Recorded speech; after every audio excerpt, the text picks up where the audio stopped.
চিকিৎসক হিচাপে ডেণ্টেল চিকিৎসক হিচাপে তেওঁলোকে ইয়াত তেওঁলোকৰ প্ৰেক্টিছ চলাই আহিছিলে। গতিকে আমি এই এটা খবৰ লাভ কৰি আৰু আমি এটা অভিযোগ লাভ কৰিছিলোঁ ইণ্ডিয়ান ডেণ্টেল এছ'চিয়েশ্যনৰ পৰা। সেই সূত্ৰে আমাৰ এটা অনুসন্ধান অব্যাহত আছিলে আৰু অনুসন্ধান অব্যাহত থকা কালত আমি কেইবাজন ব্যক্তিক আমি চিনাক্তকৰণ কৰিছিলোঁ যে তেওঁলোকে সম্পূৰ্ণ আইন বহিৰ্ভূতভাৱে ইয়াত কোনো ডিগ্ৰী বা তেওঁলোকৰ কোনো ডিপ্ল'মা নথকাকৈ তেওঁলোকে ডেণ্টেল চাৰ্জন হিচাপে ইয়াত কাম কৰি আছিলে। আৰু অতৰ্কিতে আমি দুটা ক্লিনিকত, এটা ক্লিনিকৰ নাম হ'ল হাজাৰী ডেণ্টেল ক্লিনিক আৰু দ্বিতীয়টো নাম হ'ল মজুমদাৰ ডেণ্টেল ক্লিনিক। দুইটা তাৰাপুৰ ইণ্ডিয়া ক্লাবৰ মছজিদ কমপ্লেক্সত অৱস্থিত আছে। তাত আমি অতৰ্কিতে যেতিয়া অভিযান চলাওঁ, অভিযান কালত দুজনকৈ ভুৱা চিকিৎসক, এজনৰ নাম হ'ল কামৰুল ইছলাম হাজাৰী, তেওঁৰ পিতৃৰ নাম হ'ল মহম্মদ আলী হাজাৰী, মধুৰবন শিলচৰ, আৰু দ্বিতীয়জন ব্যক্তি হ'ল টিংকু মজুমদাৰ, তেওঁৰ পিতৃৰ নাম হ'ল আবাদুৰ ৰহমান মজুমদাৰ, মালুগ্ৰাম শিৱবাৰী। এই দুইজন ব্যক্তিয়ে যোৱা 10 বছৰ ধৰি তেওঁলোকে ইয়াতে ক্লিনিক খুলি ভুৱা চিকিৎসক হৈ আৰু মানুহক আভুৱা কৰি তেওঁলোকে চিকিৎসা চলাই আহিছিলে। আৰু আমি এই গোপন সূত্ৰৰ পমখেদি তেওঁলোকক ধৰিবলৈ সক্ষম হ'লোঁ। আৰু যেতিয়া তেওঁলোকক আমি ধৰিছোঁ বা তেওঁলোকক এপ্ৰিহেণ্ড কৰিছোঁ, তেওঁলোকৰ পৰা ভুৱা চিকিৎসকৰ যি পেড আছে সেই পেড আমি লাভ কৰিছোঁ।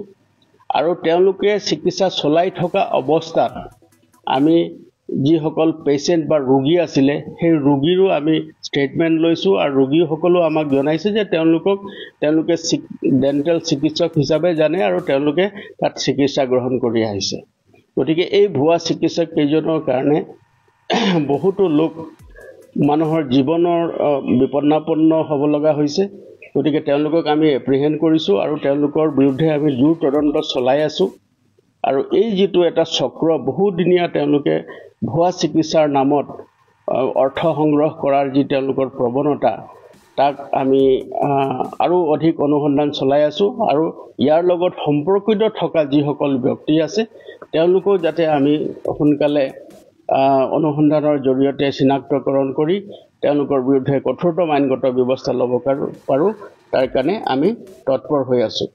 এতিয়া আমাৰ প্ৰাৰম্ভিক তদন্তকালত দেখা গৈছে আৰু আমি যেতিয়া আমাৰ পুলিচৰ দল সেই ক্লিনিক দুটাত যেতিয়া আমি অতৰ্কিত অভিযান চলাওঁ, সেই সময়তো তেওঁলোকে চিকিৎসা নামত তেওঁলোকে এনেকুৱা চাৰ্জাৰী কৰি থকা অৱস্থাত আমি তেওঁলোকক ধৰা পেলাবলৈ সক্ষম হৈছোঁ। গতিকে ই অতি নিন্দনীয়। আৰু তেওঁলোকৰ এই যি ভুৱা চিকিৎসাৰ নামত তেওঁলোকৰ দুখীয়া দৰিদ্ৰ লোকৰ পৰা অৰ্থ সংগ্ৰহ কৰি আছে, তেওঁলোকৰ বিৰুদ্ধে আমি কঠোৰতম আইনগত ব্যৱস্থা ল'বৰ কাৰণে তৎপৰ হৈ আছোঁ। আৰু তেওঁলোকক আমি মাননীয় আদালতত প্ৰেৰণ কৰিম আৰু তেওঁলোকক আমি পুলিচ হেফাজতত তেওঁলোকক বিচাৰিম।